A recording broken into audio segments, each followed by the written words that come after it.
what happens when your worst fear becomes your reality. Hi, I'm Brent Cassidy.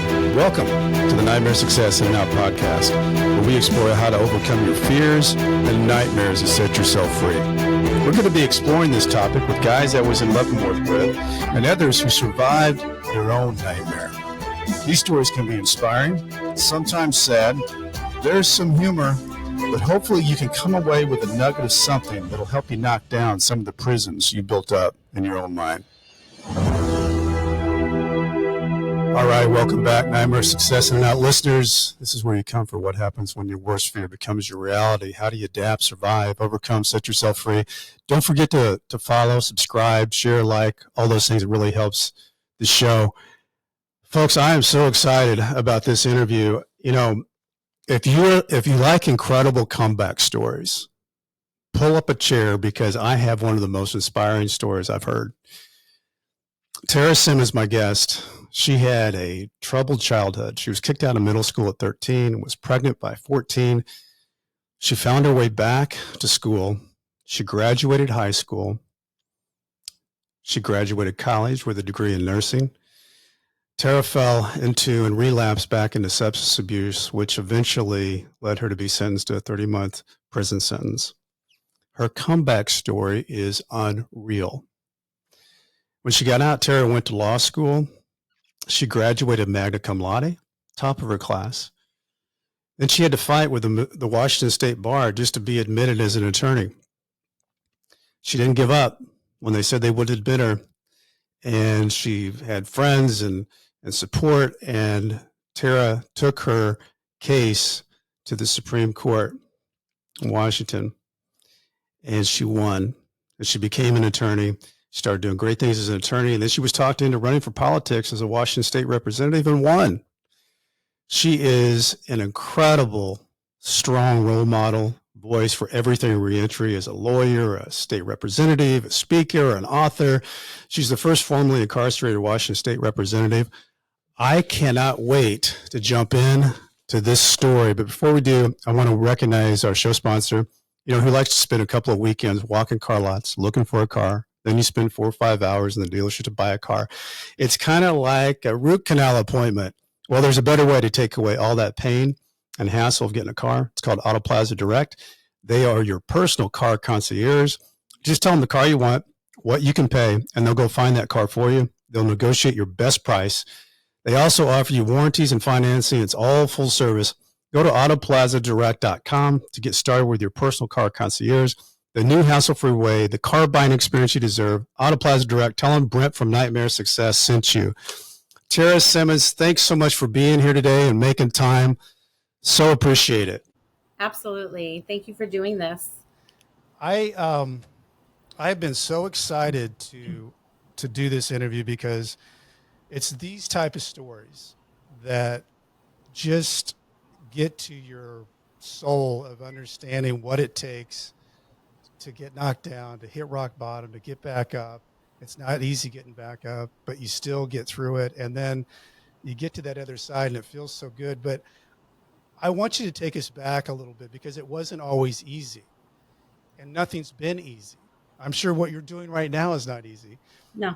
What was your world like growing up as a kid? Because I know that reading through this, there were struggles. Yeah. As a kid, it was, I didn't know any different, but now that I look back, it was, I lived in extreme poverty. My father was a crack addict. My mom and him separated when I was a year old, and I went back and forth between the two of them. So my mom was a, raging alcoholic for all my life and not really able to nurture me. And then I would go to my father and he was a crack addict. And, when I lived with him in California in Stockton, it was really rough because that's where I was exposed to a lot of gang violence and gun violence and drug deals, very early on. I have a scar on my ankle. My father is Latino also, and he was being chased by the police when I was 9. And I have a scar on my ankle from when I fell when the police was chasing us. And, it's just really, really a bad childhood. And Tarra, how old would you have been when that happened? How old what? How old would you have been when that happened, when you were running from the police and scarred your ankle? 9 years old. Wow. Yeah, they were actually chasing my father, but I was with him. So Right. I It was felt running probably too. like they were chasing you. Yeah, Yeah. absolutely. And so, that's just, how I grew up is in really rough neighborhoods. And, uh, police were never supportive of me. I was a victim of crime very early, sexual abuse, trafficking. And I never felt like they were supportive of me or helpful, or the system did not help me.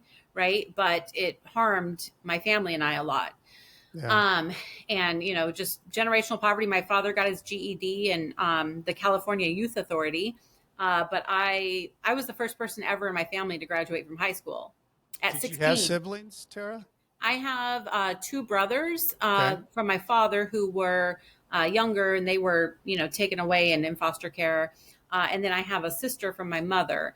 And so my mother was an alcoholic, so it was a little bit not as bad as far as criminal legal system involvement, but still not a healthy environment No. to develop as a child. No. I can't imagine. Yeah. So you're in that world and you don't really know anything different. How did it come to you to when you dropped out of middle school? Was it all the other kids that you were with in your group? Did they do the same thing, or how did that happen? Yeah, pretty much. I actually got expelled. I got my first violent offense, assault in the second degree, a strike, when I was 13. And really, what it was about is trying to fit in with my peers who were in gangs. And I, beat up a random girl just to kind of prove that I was tough and down Hmm. with the gangs and all of this stuff at 13 years old. And I, broke her ribs, and I feel really bad about that today, but I was 13. I was lost. I was looking for a sense of belonging that I didn't have in a family. And I think, the other young people I was around were also looking for that, and really didn't have any guidance or direction. And so I've had to learn to forgive myself for that. But I do feel bad. I'd like to find her one day and hope that she's okay. But so yeah, I got expelled. I was 13. I went to juvenile detention at that time for 50 days. And I had been in juvenile detention before for stealing food because my father would sell our food stamps for crack cocaine. Um, but yeah, that was the longest time I had spent in juvenile detention at that time. Wow. I think it's interesting in your story, though. You ended up getting pregnant at 14, had the baby at 15, but then you find your way back into graduating high school. How did Yeah. all that come and evolve? Well, when I got pregnant, I was 14. I was living in a park, and I got really, Homeless? really sick. I was really sick. And so I went to the hospital and found out that I was septic. Like I had a kidney infection that had gotten into my blood. So I was in That there for kills like, most people, by the way. so I was Septic. like, I was in there for 5 days, and that's when I found out I was pregnant as well. And I was 14, and the social worker at the hospital, came to me and said, you can get on welfare.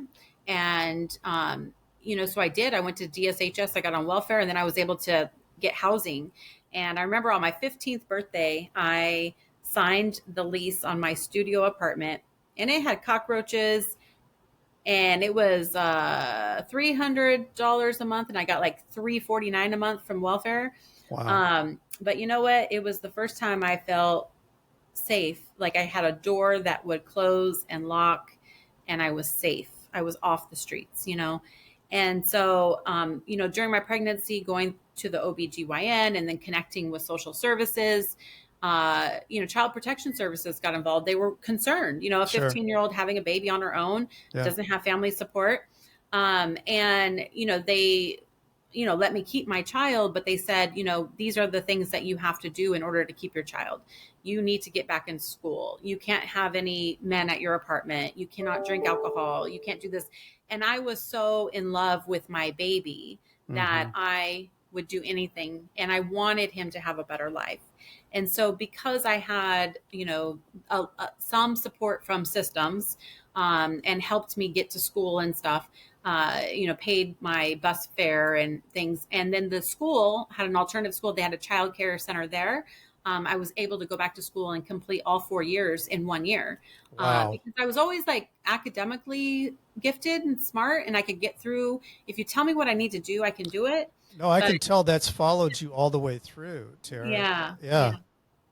That's a protective factor, that's been helpful for me. But yeah, I did all 4 years. In 1 year, I graduated high school at 16. I was the first person in my entire family for generations to ever graduate from high school. So what was your next step? Well, I didn't know anybody that went to college. I didn't know about Pell Grants. I didn't know about financial aid, but it was random that a neighbor told me about it. And he told me the thing that motivated me to go to college was that I would get Pell Grants and it would cover my tuition and books, but then I would get money back and it wouldn't affect my welfare, and I could buy my son shoes with it. Wow. So that's how immature I was at that time. And the motivation for going to school was really financial. But once I got there at community college at 16, I met other people who, just had healthier lives and other goals. And then I started dreaming. And I started dreaming about what I wanted to do. That's interesting, Tarra, because that was maybe the first time that you had run into other people in a different type of group that had aspirations to do something with their life. You just knew the streets and what you'd been around, but you attached yourself to that, felt right or felt like something that you wanted. Yeah. So you do that. You go to the community college, you get your nursing degree, and you're a nurse, which is a great occupation. Yeah. So how do things step into the next step of your life?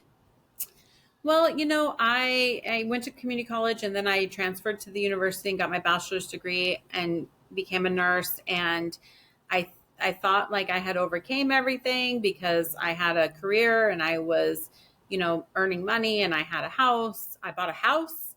You wouldn't have been that old then, right? Yeah, I was like 21. Yeah, 21 years old. I bought a house, and my son was healthy and happy and clean and cute, and everything was going well. But it was in my personal life where I was still struggling to find belonging, connection. Like I never felt like I really fit in with people who didn't have a trauma history like mine, but the people who had trauma histories like mine weren't healthy. But I still, and I still to this day, like, connect more with people who have trauma histories. I just, if I meet people, and this was the case then, that, had like privileged lives and a regular mom and dad and stuff, I just felt like I wasn't maybe good enough to be their friends, or they, didn't understand me and my life challenges. And so it was always hard for me to connect with people. And that would play out in intimate partner relationships as well. And unfortunately, I kept, like wanting to date men who were kind of like in gangs and still kind of with that mentality, and they were abusive to me, but I didn't know my worth, and I didn't know that I was okay just the way I was. It's taken a long time and a lot of therapy to get to a place where I'm okay by myself. And if anyone's coming in my life, they're going to add to it. And if they're not, I'm going to end it and I'll be okay. Right. Yeah. It took a long time and a lot of therapy for me to get healthy. But, being around those circumstances, I definitely had interactions with law enforcement again. Even though I was a registered nurse, I got an assault charge again when I was 23, and I was a nurse because I, had a gangster boyfriend, and, things went bad. And then, eventually my father died, and my, I just was unhappy in life. And I did end up, getting married to someone who was just for financial security and like wanting stability, but I was just unsatisfied in life, and my father died. and my aunt had come over and she was using methamphetamine. And once I tried that drug, I was hooked. It was like, oh, I can't go to sleep yet because I've been up for 2 days. I need to stay awake. I need to do this and I need to do that. And so Yeah. that drug, I was so addicted. It really ruined my life very quickly. Within 10 months, I was in prison on a 30-month sentence. But, I had already been in juvenile justice, foster care, jail, and now I was in prison. And so that was in 2011. What actually, Mhm. Tara, I'm kind of interested in how, in that time in your life, being caught up in, I mean, I have just interviewed Damon West, who was a star Mhm. football player and in Texas. And the next thing you know, he, got a bad injury, lost his identity, and somebody gave him meth and his whole life changed, and he got a Mhm. gigantic sentence. And now he's a great speaker and is changing the world. But that meth thing really, some people, they can take that and it totally takes over their whole life. But when that happened to you, um, when you were arrested, was it a surprise thing, or was it something where they knocked down the door and it was part of, how did that come about? Mhm. Yeah, so I actually was arrested 3 times within the 10 months of starting the meth. So I started in November 2010, and I was arrested in July for shoplifting, Yeah, boosting with a bunch of other people. And then in August, again, for boosting with a bunch of other people. I was out on PR. yeah. So then I had to get bailed out for that. And then in September, they had done some controlled buys on me. I had sold some of the pain medication that I was being prescribed Mm-hmm. to somebody in order to Mm-hmm. get money to get the meth. And then they had controlled buys. So they raided where I was staying at this apartment. They raided my car. They raided the place I was staying and, charged me with the delivery for the controlled buys. Tried to get me to cooperate with police and Mm-hmm. go do controlled buys on somebody bigger. And I said, Yeah. no, I'm not doing that. So, they gave it to me and, charged me with possession with intent because I had, marijuana that was like packaged up, and then Mm-hmm. unlawful possession of a firearm for a gun that was in the trunk of my rental car that wasn't mine. But, That it's, happens. mhm. So when you get this sentence, you've got all kinds of different things going on. You're a nurse, you're a mother. Um, what's going through your mind on all the things that are happening all in your world at that moment? I mean, at first it was just like extreme depression and fear and powerlessness, but the powerlessness kind of helped me get into surrender. Yeah. And I think that surrender and that powerlessness is what really helped me find recovery and find hope. And once you're so far down and there's nothing you can do about it, there's nowhere to go but up from Yeah. there. Yeah. And so when I got transferred to the prison, I recognized that I was powerless, and I, just started going to different volunteer programs, different faith programs, recovery programs, anything to better myself or to learn about myself. And I started to unpack, like, how did I get here? Yeah. I started to heal, and I realized that I was carrying a lot of shame that didn't belong to me. A lot of things that weren't my fault from when I was a child, and Mm-hmm. that I was okay, who I am, and that I am someone who has a lot to contribute to the world. And Well, I know one of the things that you talked about, Tara, from your speech last month was that by getting into that community, because it really is a community. Like one of the things that I always talk about, well, I was scared to death to go to prison, who isn't? But the people that you find in prison, I guess that was my biggest surprise. There were good people in there. And one of the things you talked about is that you found a community of people that were sharing stories that you could relate to, and it created hope for yourself that Mhm. this community was something that where you became more aware that you could do something more. And I think that's interesting that you found that in prison. Yeah. I mean, helping other women who were navigating their family law issues and their custody issues. I was probably one of the more educated people in the prison because I did have a bachelor's degree, and Yeah. have always been able to navigate resources and learn and help. And my heart's always been to help others.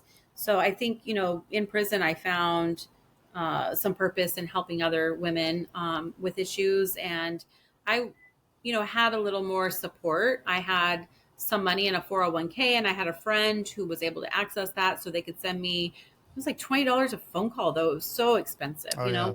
Um, That's one of but those hidden things that no one knows about the prison mhm, system. It just costs so much just to I stay know. connected to your family, or the Yeah. costs. I was 4.5 hours away. Just the cost of travel and whatever, just to come visit and all those different things. Mhm. But yeah, the phone calls. Yeah. That's a whole thing that cost a lot of money just to stay in touch. Yeah. Very, very much. And so, and there was these law students that were coming to the prison, and they were helping us learn about the law and our rights around our family law cases. And it's not just the criminal record; it's then family law, child custody.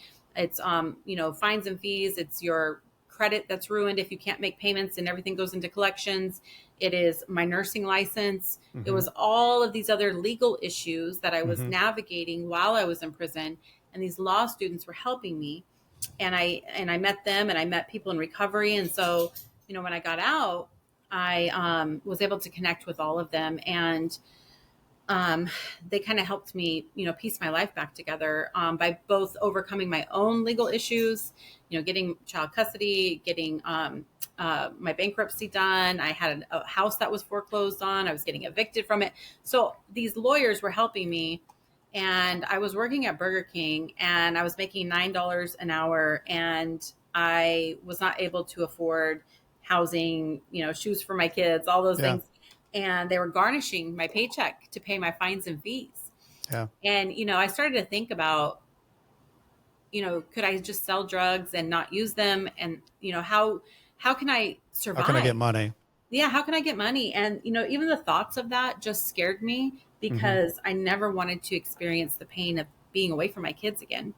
Yeah. And so that's what inspired me to use the number that a law student had given me when I was in prison to call a law professor who helped people become lawyers, even if they had a criminal record. And then in my nursing support group that I was in to keep my nursing license, someone had told me about the book by Sean Hopwood called The Lawman, Yeah. and he happened to be a second year law student really close to my home at that time. And so I went and met with him. And for those who don't know, Sean Hopwood became kind of famous from the standpoint he was on 60 Minutes, and he became a Georgetown law professor, and he's got quite the story. I mean, he went through the Supreme Court from the prison. Um, Very smart guy, but I've also heard great stories about Sean, who's helped other people. There was Adam Clausen, who was on my show. Yeah. He was sentenced to 213 years in prison, and Adam's out, and it's because of Sean Hopwood and what he did for him. And before we get into to your step of going into law school, because I think it's so incredible your story from there, Tara. I want to recognize the other show sponsor, White Collar Support Group. The Nightmare Success podcast is sponsored by the White Collar Support Group, Mm-hmm. the world's first support group devoted to people navigating the white collar criminal justice system. I'm a member of the White Collar Support Group, and I can tell you that is a bunch of people who help each other through the criminal justice journey for free.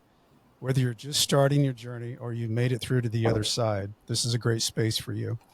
You can join us on Zoom Monday, 7 p.m. Eastern Time, 4 p.m. Pacific.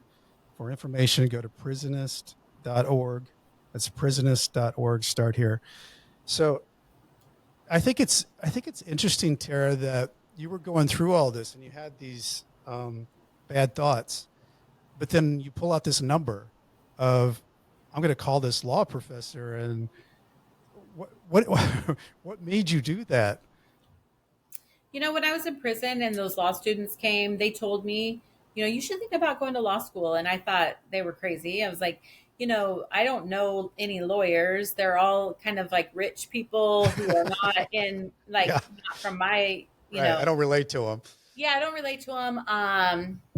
And I've had public defenders who I didn't think were very good. And so but they said, you could be lawyers like us, coming in and helping people in prison. I'm like, wow, really? And I didn't know about that, right? Yeah. And so they gave me a number and of the professor John Strait, and I wrote it down. And then I think it was the desperation of not seeing a way out of my circumstances, because I wasn't going to be able to find a better paying job with 9 felonies. And everyone in my community, in my recovery community, also had criminal records, and they were also closed out of most jobs at the time. And this was in 2013. It was before Ban the Box and stuff like that. So, Tara, I'm curious, because you're in that world now with laws are made. The people that are around you that obviously don't have a record, do they know the barriers that we go through for reentry? I mean, is it an awareness with just actually the lawmakers themselves, that they understand that it's a tough hill to climb? I will say they did not know until I and some others really started getting active in Olympia, in the Capitol, Yeah. and started educating them. So when I got I didn't out, mean to jump ahead of you there. I was just thinking no, that yeah, you're in that world, and it's people like you that lend a voice to people who are actually making the laws. And I think sometimes it's not that they're doing something on purpose. I just don't know that they're aware of it. What reminds me of that is Jay Jordan in California. yeah, I know.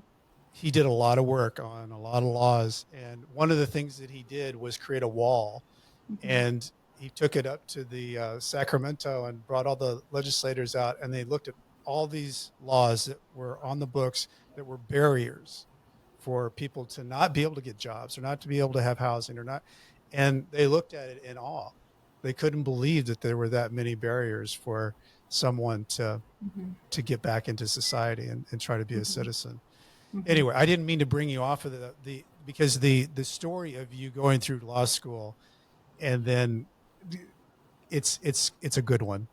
Yeah. So I didn't mean to draw you off of that. No, it's okay. No, it's okay. Thank you. Yeah. So I got admitted to law school. I applied. Sean Hopwood helped me with my personal essay entrance, and told me how to study for the LSAT and all that. And I got admitted about a year and 4 months after I got out of prison. That's incredible.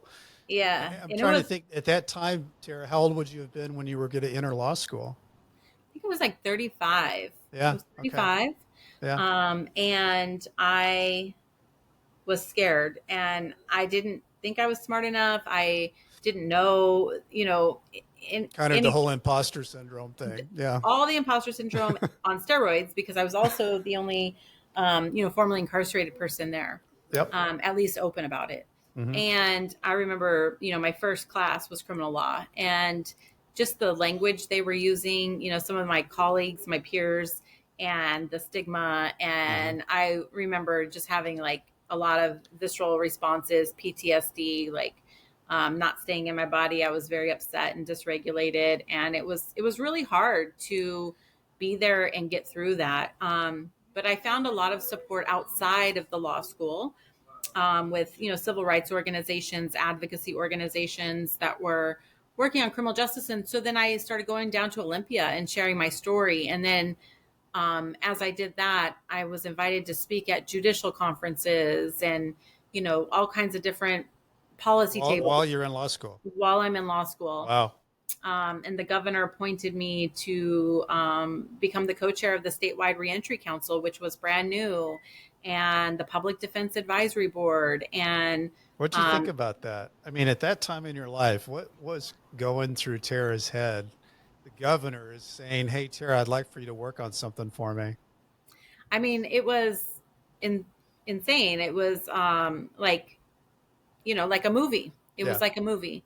Here I go from, prison and the lowest point of my life. And now I'm up here and I'm being supported by these people outside the law school who are working on advocacy and who are trying to learn. And like you said, a lot of lawmakers don't know, but they want to learn. And Yeah. so I was getting in the ear of a lot of lawmakers and, passed legislation before I ever got elected. Yeah. Several pieces of legislation by working with prime sponsors and starting a nonprofit that also helped elevate other people who have been formerly incarcerated. So we were stronger together in numbers. And yeah, I've been able to accomplish a lot in 10 years. Well, it's unreal, but the story of you getting through law school, doing the things that you did, and graduating as high as you did in your law school class, did you just assume that your next step would be, I'm going to be admitted by the bar and be an attorney and go to work? Absolutely. I mean, because Sean got admitted in Washington State 2 years before I graduated. And, his criminal record was... This is a bank robbery. Bank robbery. And he had served much longer time, and he didn't have any mitigating circumstances like I did of childhood trauma, drug addiction, all of that. And so, when I applied, I had 100 letters of support from sitting judges, prosecutors, elected legislators, people in my recovery community, people in my faith community, other formerly incarcerated people, law professors. All of these people had written letters of support on my behalf. I graduated Magna Cum Laude. I graduated with the first Skadden Fellowship ever in my school's history. And Skadden Fellowship's been around 30 years, and people have been applying and nobody ever got one. And so and this was going to fund my salary of like $52,000 a year, very, modest salary to actually represent people coming out of prison in their legal issues around, their fines and fees and when they can get their record vacated so they can get better job opportunities and trying to overcome these barriers to reentry. And so, and that pro bono, that attorney, law professor who I had contacted before I applied, took my case pro bono and represented me at the character and fitness hearing. And he had been doing that for like 35 years. And I don't think he ever lost a case. And he really believed that I was going to be okay, because for the 5 years after prison, I had been doing random drug testing in order to keep my nursing license active. I had done everything right. And it was extremely devastating when, after a full day of hearing, and a sitting judge came to testify on my behalf, and a policy director from the ACLU who was my supervisor, and another woman who I'd worked with, and I answered all of their questions, and then they come out and they say, we're sorry, but 6-3, they've decided not to recommend that you get to sit for the bar exam. And I was devastated. I was shocked, because I thought, there's no way, I've done everything right. And I think this is what's interesting about your story, though, Tarra, because there's really only two ways to go when something like that happens. You lose all hope, curl up in a fetal position, and hit rock bottom and stay there. Or you do what you did. You were devastated by it. You couldn't believe it, but you continued to take steps and connect dots. What do you think that is? What? Because I think people want to know, because people get knocked down. It's the question of how they get back up. How did you get back up from that? I think just my whole life, my guiding light has been to give my kids a better life than I had. And so, giving up is not even an option. It's not your thing. It's not an option. I made a mistake when I used drugs, and I was separated from them for a couple of years, and that was the worst thing ever.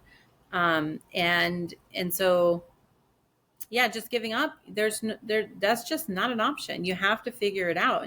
And so for me, it's I think, my therapist has always been trying to figure out, my resilience?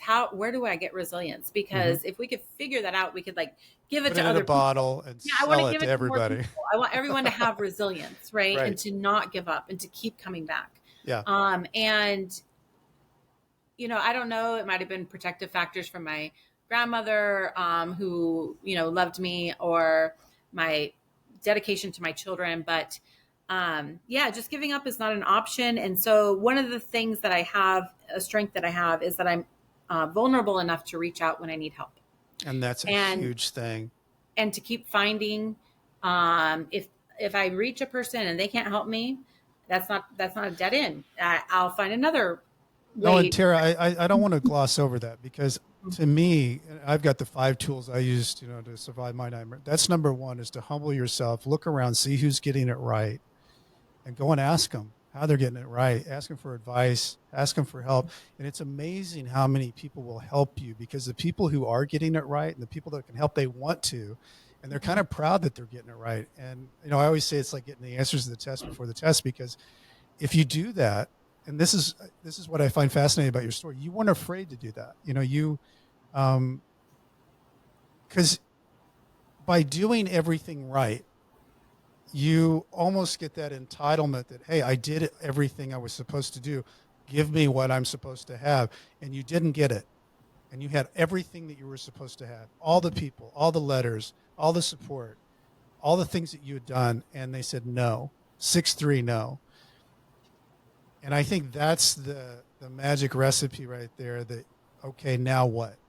Okay, now what do I need to do? You didn't quit. And I think that's everybody has moments like that with the fork in the road. So take us through to what happened next. Yeah.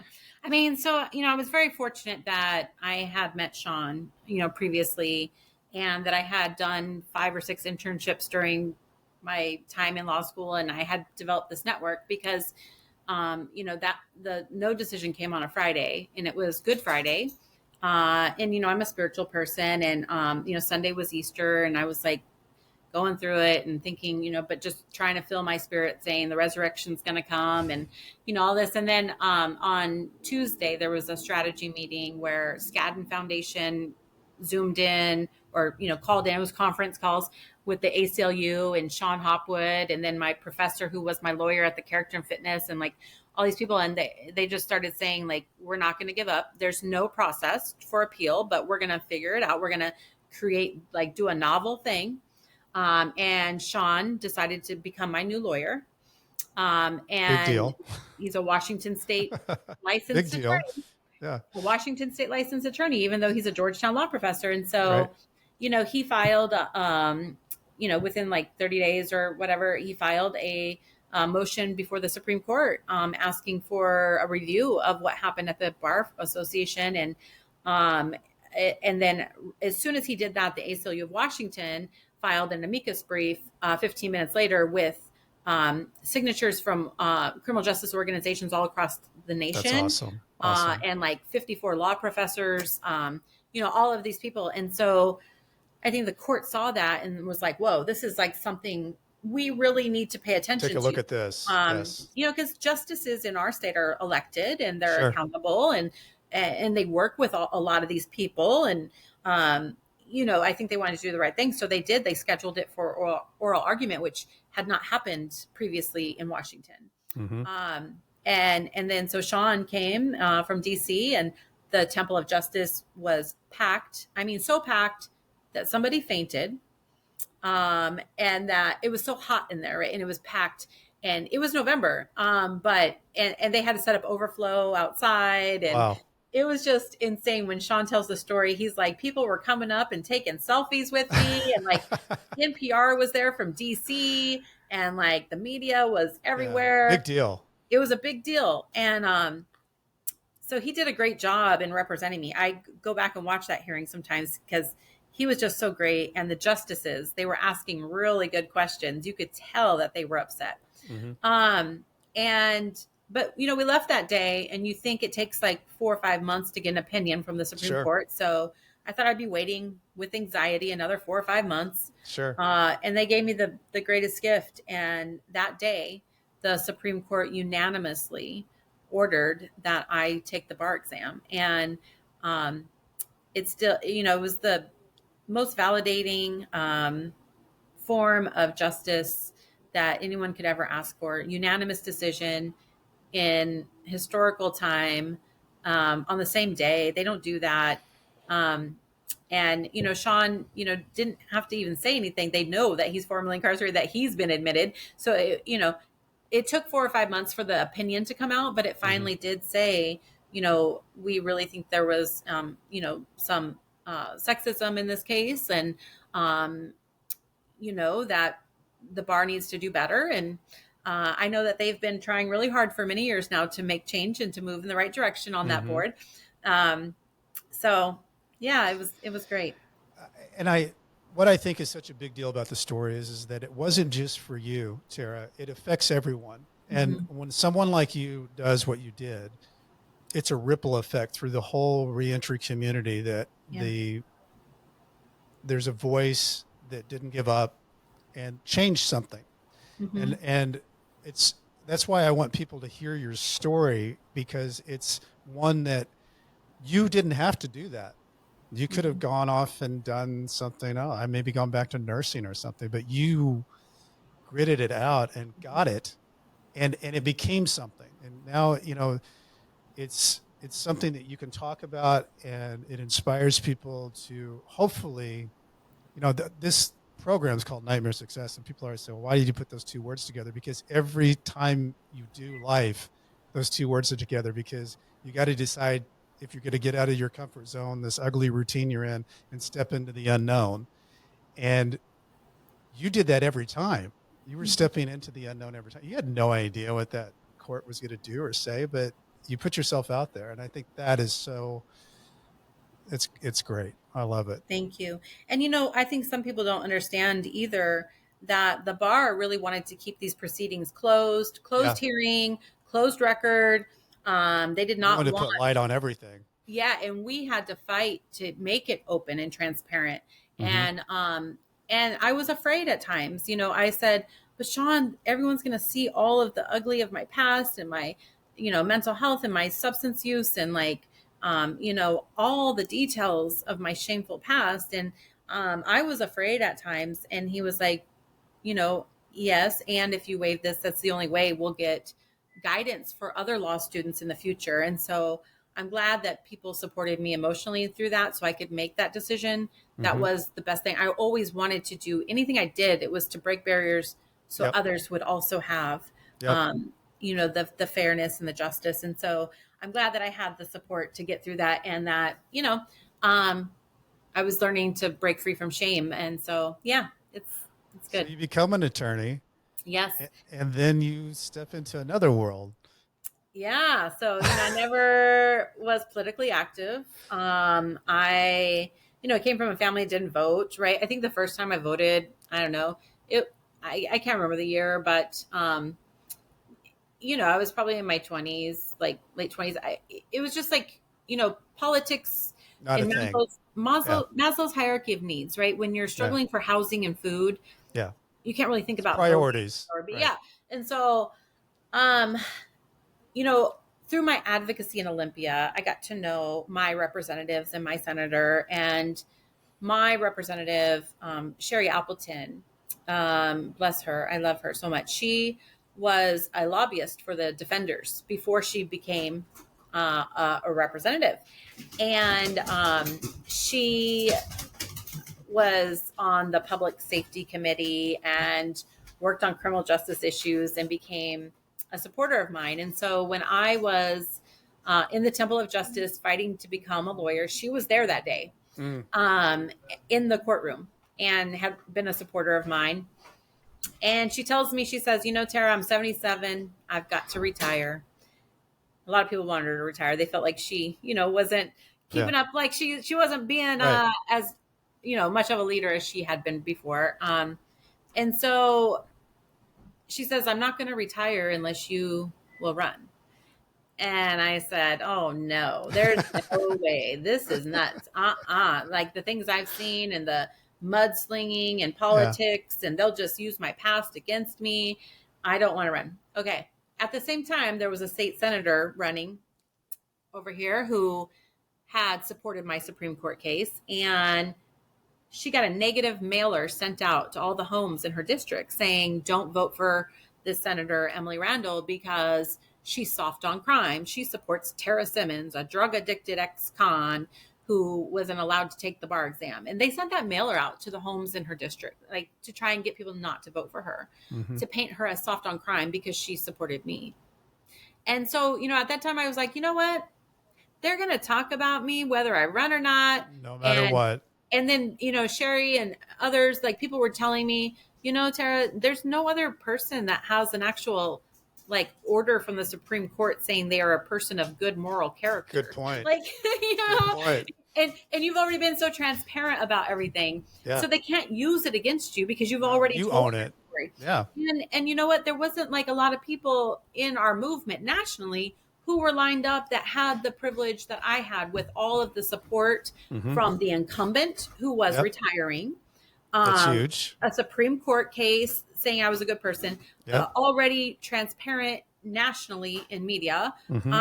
And I felt like if I didn't do it, who was ever going to be able to break that concrete ceiling and get to that platform where I can share and, get our message out and normalize people like us to get into office. And if you look at the history of social movements, there was always one woman that had to go first, who had to start saying women can be leaders, right? So true. Or one person of color, or one person that had a different sexual orientation, or an immigrant or a refugee, historically. And so as far as I know, I am one of the very first in the nation who's been to prison, who then got elected at a state legislature. And now I've been supporting other people across the country. And so, Eddie Gibbs is in New York, and Keturah Heron is in Kentucky, and Cherie Cruz and Leola. I think you said there's 5 or 6 that you're working with. Yeah. I love that. And John Scott is the Speaker of the House in Virginia. I saw that. Do you know him? I do. I had I need to have him on the show. He's got an incredible story. Yeah, I saw him in DC a few months ago. So, we are connected. We are, trying to help others. Yeah. I am looking at creating a 501c3 and a 501c4 for the purposes of helping people nationally who are justice impacted. I get emails and letters all the time. Sure. And the problem is I want to also help others, but I only am one person. Yeah. And so building a team is what I need to do in order to answer all of that. But the great thing is though, Tara, it was another situation. I don't know anything about it, but I'm going to try it. I'm going to step out. It's the unknown. You had the right support, but you got it. First time elected. Now I'm sure you're up for election again. But you, and now you've become such a great voice for so many different things, like we talked about earlier, introducing people to the world of the unknown, the reentry world, and incarceration, and all the different things that surround that. Yeah. So it's and I know you talked about a lot of other things too, healthcare and things that you do, but and I know there's a lot of responsibility that goes with all that. You are a great voice, role model to be talking about things that are so important, that there's such a strong negative narrative that you're breaking through that piece by piece, piece by piece, piece by piece. And it's a big deal. So what's, you're getting, let's see, you're up for election. Right now I am, right now. In November. So this will be my 3rd election that I'm going to win. It's not as difficult. Well, I think you won by 68% or something last time, right? Yeah. And so the you've first done a time. good job. So the first and second time, the first one was the most difficult because there were several, Democrats that were running in an open seat. And one was a sitting city councilwoman for 20 years, and I was new in politics. And so it was difficult, but I won. And that was in 2020. And then I got reelected in 2022, and now I'm up again. Every 2 years we run. But I am, we're a part-time citizen legislature. We are looking at going to more of a full-time. It's hard to find work that you can like do part-time and then Mhm. leave during session, and because session is all consuming. It's not a glamorous life. It's not a life you will make money on, but it is a purposeful life. And it's always a balance trying to figure out how to, supplement my income and all of that. I've been pretty fortunate so far, but this is why it's hard for people from our kind of backgrounds to get into Mhm. politics, because especially the structure here where it's a part-time citizen legislature. But I've been able to do so many great things for our people. I mean, millions, hundreds of millions of dollars Yes. has been redirected to reentry in my state, nonprofits, like It's just huge. that was never happening before I got elected. Mm-hmm. My first freshman bill restored the right to vote for people as soon as they exit prison, even if they're in jail, if they're in a halfway house, a Mhm. work release, even if they're on community custody, even if they have fines and fees. Doesn't matter, as long as your head isn't on a 24-hour state issued prison pillow. Yep. You're voting the next day. I love that. I make sure people now are released with a 6-month housing voucher, no matter what. Everyone, you're not going home homeless anymore. That's huge. I have abolished all mandatory fines and fees unless it is restitution to an actual victim. Mm-hmm. I've removed some barriers for us to get into healthcare jobs, because if I need a caregiver and my son has a robbery or a murder charge, I should still be able to choose that he's my caregiver. Yep. And getting paid for that. So, Yeah. it's, I've been Those are all big things you just said, Tara. Those are monumental things, because Yeah. those are the things that cycle people back when they didn't want to be back. It just cycled them back, and those things, because you went through it, you know those are big things. Yeah, I absolutely do. And I've been working on conditions. I've got the guys in prison and women in prison a raise finally for their labor. I've been working to get it even more, but I've just been able to do a lot of things around conditions and reentry. I've been working really hard on sentencing reform. I feel like I'm really close on one of my bills that would allow a second look for people doing long sentences. But that is the hardest one, is sentencing reform, especially retroactive sentencing reform. Well, and I think there's some things on the federal side through the CARES Act where you can look at some of those great statistics now to see what's happened when people have gone home to home confinement, and the recidivism is real low. Yeah. And there's reasons why that can work, both state and federal. And hopefully they don't change anything on the federal side, because they keep bouncing back and forth on that. But I know. Yeah. Tara, if I was going to ask you because it's always interesting to hear somebody who's gone through what you've gone through and how you've gone through it. What do you think is your biggest takeaway through all this? I think it's just like, never give up. That's a big one. If you can dream it, you can be it. There's always a way, always. So even if I wanted to be a nurse or a doctor and I wasn't able to vacate my record, I could go for a pardon from the governor. Like, people don't, and you don't know what you don't know. And so keep reaching out. Don't give up. Ask other people, because it is true. A lot of our people just don't have access to the information. They don't even know. They don't know. They don't know that they could be a lawyer. They don't know that they could be a doctor. They don't know. But don't ever give up on your dreams, or let some man-made law stop you, because laws are made to be changed. So true. And there you sit. And I don't know, can you talk about what's next for you? I mean, yeah, I don't have a lot of ambition or desire to go to DC to be in Congress. I just don't really. I love being here local in my community. People have asked me to run for, a statewide office like governor or something. I don't have that desire either. I, potentially would go into the Senate position here in my district when my seatmate, exits that.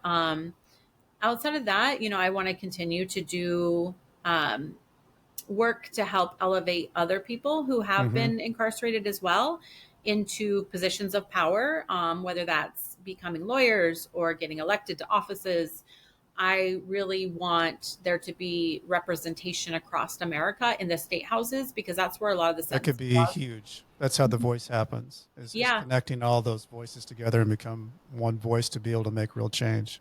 Yeah, because what I've noticed is that, when I get to know my colleagues and then Mm-hmm. issues come up, they listen to me and they become educated. They don't know what they don't know. Mm-hmm. And they don't know about, women needing menstrual, material in prison and how Mm-hmm. we have to pay for it, or they just don't know the little things. And Yeah. when they find out, they're like, oh my gosh, we're going It to should be different. So just being there, my presence has really Yeah. made a difference. So I want that across the state, across the nation. And I think it can happen. And I think it should happen, because I get to interview a lot of people across the nation. There's all kinds of pockets everywhere. Michigan's got some great stuff going. Connecticut's got all these different states. And if we could connect it all, that's where the power comes from, with the voice. And it's people like you, Tarra, that are making that happen. So don't stop doing that. We just need to bottle you up, duplicate you, clone you, and then we'll be good. That's what I need as a team, because I do try to keep us connected, like the formerly incarcerated.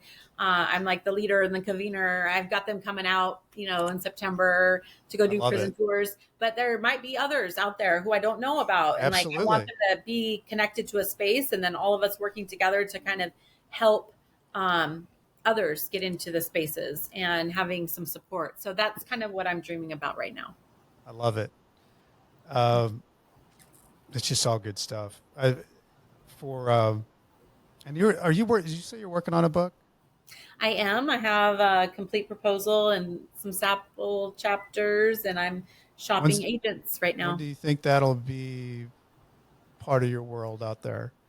I would imagine within the next year. Okay. I have the extended outline drafted. I could finish it myself, but I'm also kind of shopping agents right now to see if I can get, incredible. With a publishing Incredible house. book, incredible movie. If anybody else is looking for a book out there, I've got one that's already out there while you're waiting for Tarra's. It's Nightmare Success. It's on Barnes & Noble, Walmart. I want to thank Homestead Financial. They let me use all this stuff in here and we had a little bit of a problem today with Tarra. It put me in a cold sweat. I couldn't get my microphone to work. So what do we have, like 3 or 4 minutes there of just a cold sweat of Brett Cassidy. People, gosh, please follow, subscribe, like, comment. It means a lot to the show. Also, those Apple's reviews, they mean a lot. If you want to find about me, it's BrentCassidy.com. I spell it wrong. It's with a TY, not a DY. And as I used to say when I was writing my emails back and forth from Leavenworth, stay strong. I'll do the same. Tarra Simmons, you are incredible. Thank you so much for being on today. Yeah, thanks for having me, and thanks for all you do to help and inspire others too. I appreciate that. Nightmare Success, in and out. Mm-hmm.